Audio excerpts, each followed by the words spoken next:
আসসালামু আলাইকুম। প্রথমেই দেখবেন সংবাদ শিরোনাম।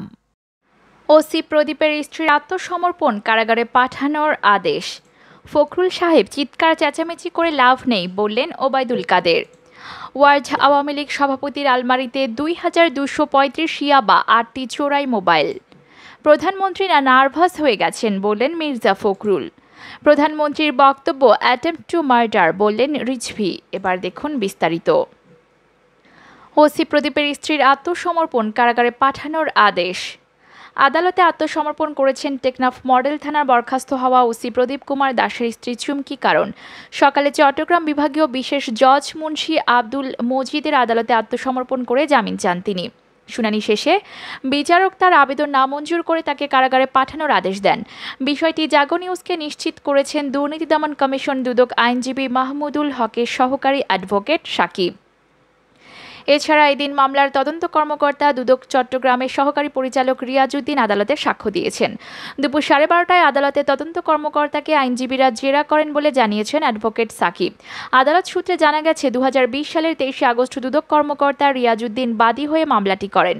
মামলায় প্রদীপ ও তার স্ত্রী চুমকি কারণের বিরুদ্ধে প্রায় 4 কোটি টাকার অবৈধ সম্পদ অর্জনের অভিযোগ আনা হয়। এর মধ্যে 3,95,05,635 টাকা ওসি প্রদীপ ঘুষ দুর্নীতির মাধ্যমে অর্জন ও আরও 13,13,175 টাকার সম্পদের তথ্য গোপন করা হয় বলে মামলায় অভিযোগ বলা হয়েছে। তদন্ত শেষে গত বছরের 26শে জুলাই মোহাম্মদ রিয়াজউদ্দিন ওই মামলায় আদালতে অভিযোগপত্র দাখিল করেন। গত 1 সেপ্টেম্বর অভিযোগপত্রের উপর শুনানি হয়। গত 29শে জুন দুপুরে চট্টগ্রামে জ্যেষ্ঠ স্পেশাল জজ ও মহানগর দায়রা জজ শেখ আশফাকুর রহমানের আদালতে প্রদীপ কুমার দাসের অবৈধ সম্পদ দেখভালের দায়িত্ব কক্সবাজার ও চট্টগ্রাম জেলা প্রশাসককে দেন। এর আগে গত বছরের 15ই ডিসেম্বর প্রদীপ কুমার দাস ও তার স্ত্রী চুমকি কারণের বিরুদ্ধে অবৈধ সম্পদ অর্জনের মামলায় অভিযোগ গঠন করে আদালত। এ পর্যন্ত মামলায় 24 জন সাক্ষ্য দিয়েছেন। অপরদিকে ফখরুল সাহেব, চিৎকার চেঁচামেচি করে লাভ নেই, বললেন ওবায়দুল কাদের। বর্তমান পদ্ধতি মেনে বিএনপিকে নির্বাচনে আসতে হবে বলে জানিয়েছেন আওয়ামী লীগের সাধারণ সম্পাদক এবং সড়ক পরিবহন ও সেতুমন্ত্রী ওবায়দুল কাদের। নির্বাচন প্রশ্নবিদ্ধ করার জন্য ঘোলা পানিতে মাছ শিকারের অপচেষ্টা করেছে বিএনপি। পানি ঘোলা করে সময় এলে বিএনপি নির্বাচনে অংশ নেবে।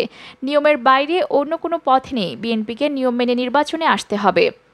রোববার রাজধানীর বঙ্গবন্ধু এভিনিউস্থ আওয়ামী লীগের কেন্দ্রীয় কার্যালয়ে মৎস্যজীবী লীগের প্রতিষ্ঠা বার্ষিকী উপলক্ষে আয়োজিত আলোচনা সভায় একথা বলেন সেতুমন্ত্রী ওবায়দুল কাদের। আওয়ামী লীগের সাধারণ সম্পাদক বলেন, পৃথিবীর অন্য গণতান্ত্রিক দেশে যেভাবে নির্বাচন হয়, বাংলাদেশেও সেভাবে নির্বাচন হবে। শেখ হাসিনা সরকারের অধীন নির্বাচন হবে না, নির্বাচন হবে কমিশনের অধীনে। সরকার অবাধ সুষ্ঠু নির্বাচনের জন্য নির্বাচন কমিশনকে সহযোগিতা করবে। এর বাইরে অন্য কোনো পথ নেই। বিএনপিকে পদ্ধতি মেনে নির্বাচনে আসতে হবে। বিএনপিকে নির্বাচনে আসার পরামর্শ দিয়ে ওবায়দুল কাদের বলেন, বিএনপির কথায় শেখ হাসিনা সরকার পদত্যাগ করবে কেন? আন্দোলনে ব্যর্থ, নির্বাচনে ব্যর্থ, তাদেরই টপ টু বটম পদত্যাগ করতে হবে। সারা বিশ্বসভায় শেখ হাসিনার নেতৃত্ব প্রশংসিত হচ্ছে। নির্বাচনে যাবে বলছেন, নির্বাচনকে প্রশ্নবিদ্ধ করে ঘোলা পানিতে মাছ শিকারের পায়তারা করবেন না। ফখরুল বলেন, চিৎকার চেঁচামেচি করে লাভ নেই, ক্ষমতায় পরিবর্তন হবে নির্বাচনে। তিনি বলেন, বিএনপির কথায় শেখ হাসিনা পদত্যাগ করবে না। বিএনপি ব্যর্থ রাজনৈতিক দল, তারা পদত্যাগ করবে। শেখ হাসিনা সরকারের অধীনে জাতীয় নির্বাচন হবে, এটা মেনে নির্বাচনে আসতে হবে বিএনপিকে। পদ্মা সেতু উদ্বোধন হবে, এই কথা শুনলে বিএনপির মুখ কালো হয়ে যায়। উল্লেখ করে সড়ক পরিবহন সেতুমন্ত্রী বলেন, প্রধানমন্ত্রী শেখ হাসিনার হাতে আছে বলে বাংলাদেশ আজ ভালো আছে।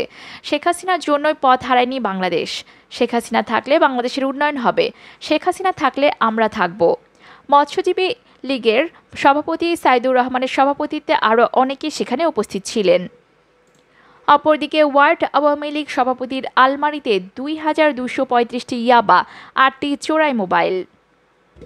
ব্রাহ্মণবাড়িয়া আখাউড়া 2,235টি ইয়াবা ট্যাবলেট, 8টি দামি চোরাই মোবাইল ফোন, ইয়াবা প্যাকেট করা মেশিন ও মাদক সেবনের সরঞ্জাম সহ আব্দুল কাদের মোল্লাকে গ্রেফতার করা হয়েছে। তিনি আখাউড়া পৌর শহরের 8 নং ওয়ার্ড আওয়ামী লীগের সভাপতি হিসেবে দায়িত্ব পালন করছেন। শনিবার গভীর রাতে পৌর শহরের দেবগ্রামের নিজ বাড়ি থেকে মাদক বিরোধী টাস্ক ফোর্স তাকে গ্রেফতার করে। তার বাড়ির স্টিলের আলমারি থেকে ইয়াবা ও মোবাইল সহ এসব জিনিস জব্দ করা হয়। এ সময় টাস্ক ফোর্সের উপস্থিতি টের পেয়ে কাদির মোল্লার ছেলে তালিকাভুক্ত একাধিক মাদক মামলার ওয়ারেন্টভুক্ত পলাতক আসামি চিহ্নিত মাদক চোরাকারবারি সোহাগ মোল্লা পালিয়ে যায়। মাদকদ্রব্য নিয়ন্ত্রণ অধিদপ্তরের পাঠানো প্রেস বিজ্ঞপ্তি সূত্রে এই তথ্য নিশ্চিত করা হয়েছে। মাদকদ্রব্য নিয়ন্ত্রণ অধিদপ্তরের সূত্রে জানা গেছে, আখাউড়া পৌর শহরের দেবগ্রামের ৮ নং ওয়ার্ড আওয়ামী লীগের সভাপতি আব্দুল কাদের মোল্লার বাড়িতে শনিবার গভীর রাতে অভিযান চালায় ব্রাহ্মণবাড়িয়া জেলা মাদকদ্রব্য নিয়ন্ত্রণ অধিদপ্তরের সমন্বয়ে গঠিত মাদক বিরোধী টাস্ক ফোর্স। ব্রাহ্মণবাড়িয়া জেলা মাদকদ্রব্য নিয়ন্ত্রণ অধিদপ্তরের উপপরিদর্শক মোস্তাফিজুর রহমান বলেন, এই সময় তার বসতঘর স্টিলের আলমারি তল্লাশি করে ২,২35টি ইয়াবা ট্যাবলেট, ৮টি দামি চোরাই মোবাইল, ইয়াবা প্যাকেট করা মেশিন ও মাদক সেবনের সরঞ্জাম উদ্ধার করা হয়। জব্দকৃত আলামতের মূল্য প্রায় ১৩,১৭,০০০ টাকা। রোববার দুপুরে আখাউড়া থানায় সোহাগ মোল্লাকে পলাতক আসামি দেখিয়ে গ্রেফতারকৃত কাদির মোল্লাকে আলামতের মাধ্যমে কারাগারে পাঠানো হয়েছে। ব্রাহ্মণবাড়িয়া মাদকদ্রব্য নিয়ন্ত্রণ অধিদপ্তরের সহকারী পরিচালক মোহাম্মদ মিজানুর রহমান বলেন, গোপন সংবাদের ভিত্তিতে কাদির মোল্লা ও সোহাগ মোল্লার বসতঘরে অভিযান চালানো হয়। তল্লাশি চালিয়ে কাদির মোল্লার ঘর থেকে ২,২35 পিস ইয়াবা, চোরাই মোবাইল সহ বিভিন্ন মাদকের সরঞ্জাম উদ্ধার করা হয়। সোহাগ মোল্লা একজন কুখ্যাত মাদক কারবারি। অপরদিকে প্রধানমন্ত্রী নার্ভাস হয়ে গেছেন বললেন মির্জা ফখরুল। সারা দেশের মানুষ প্রধানমন্ত্রী শেখ হাসিনাকে ধিক্কার ও নিন্দা জানাচ্ছে মন্তব্য করে বিএনপি মহাসচিব মির্জা ফখরুল ইসলাম আলমগীর বলছেন, প্রধানমন্ত্রী কেন এ ধরনের বক্তব্য রেখেছেন? কারণ তিনি এখন নার্ভাস হয়ে গেছেন। তিনি দেখতে পাচ্ছেন তার ক্ষমতার দিন শেষ। তিনি দেখতে পাচ্ছেন সামনে আর ক্ষমতায় আসতে পারবেন না। তার তখ্ত তাউস টলমল হয়ে গেছে। দুপুরে জাতীয় প্রেস ক্লাবের সামনে এক বিক্ষোভ সমাবেশে এসব কথা বলেন বিএনপি মহাসচিব। প্রধানমন্ত্রী কর্তৃক খালেদা জিয়াকে হত্যার হুমকির প্রতিবাদেই সমাবেশের আয়োজন করে ঢাকা মহানগর উত্তর দক্ষিণ বিএনপি। তিনি আরও বলেন, এখনও সময় আছে, পদত্যাগ করুন, নির্দলীয় সরকারের কাছে ক্ষমতা হস্তান্তর করুন। মির্জা ফখরুল বলেন, আমি নিন্দা ও ধিক্কার জানাই প্রধানমন্ত্রীর বক্তব্যের জন্য, যিনি খালেদা জিয়াকে টুস করে পদ্মা থেকে ফেলে দেওয়ার হুমকি দিয়েছেন। আজকে সমস্ত দেশের মানুষ শেখ হাসিনাকে ধিক্কার ও নিন্দা জানাচ্ছে। কোনো সভ্য গণতান্ত্রিক সমাজে এ ধরনের ভাষা ব্যবহার করা যায় না। প্রধানমন্ত্রী শেখ হাসিনা পদ্মা সেতু করার বড়াই করেছেন দাবি করে মির্জা ফখরুল বলেন, পদ্মা সেতু আপনার একার না, আওয়ামী লীগের পৈতৃক সম্পত্তিও না। জনগণের পকেট থেকে যে ট্যাক্স কেটে নিয়েছেন সেই টাকা দিয়ে করেছেন। এখানে যে দুর্নীতি করেছেন তা আপনাদের সমস্ত দুর্নীতির সীমা ছাড়িয়ে গেছে। অপরদিকে প্রধানমন্ত্রীর বক্তব্য অ্যাটেম্পট টু মার্ডার বললেন রিজভী। বিএনপির সিনিয়র যুগ্ম মহাসচিব রুহুল কবির রিজভী বলেছেন, খালেদা জিয়াকে পদ্মা নদীতে টুস করে ফেলে দেওয়ায় প্রধানমন্ত্রী যে হুমকি দিয়েছেন তা রীতিমতো অ্যাটেম্পট টু মার্ডার। এটা স্পষ্টতই হত্যার হুমকি। একজন সাবেক প্রধানমন্ত্রী ও দেশের সিনিয়র নাগরিক সম্পর্কে শেখ হাসিনা যে ভাষায় কথা বলেছেন তা গোটা জাতির জন্য লজ্জাজনক। দেশবাসী তার কথায় বিস্মিত। দুপুরে বনানীতে এক বিক্ষোভ মিছিল শুরু প্রাক্কালে রিজভী এসব কথা বলেন। বিএনপির চেয়ারপারসন খালেদা জিয়াকে নিয়ে প্রধানমন্ত্রীর কটূক্তির প্রতিবাদে বিক্ষোভ মিছিলের আয়োজন করে বিএনপি ও অঙ্গ সংগঠনের নেতাকর্মীরা। রিজভী বলেন, প্রধানমন্ত্রীর মন্তব্য যাবতীয় ভব্যতা শিষ্টাচার্যকে অতিক্রম করেছে। তার বক্তব্য সরাসরি নারী বিদেশী ও বর্ণবাদী।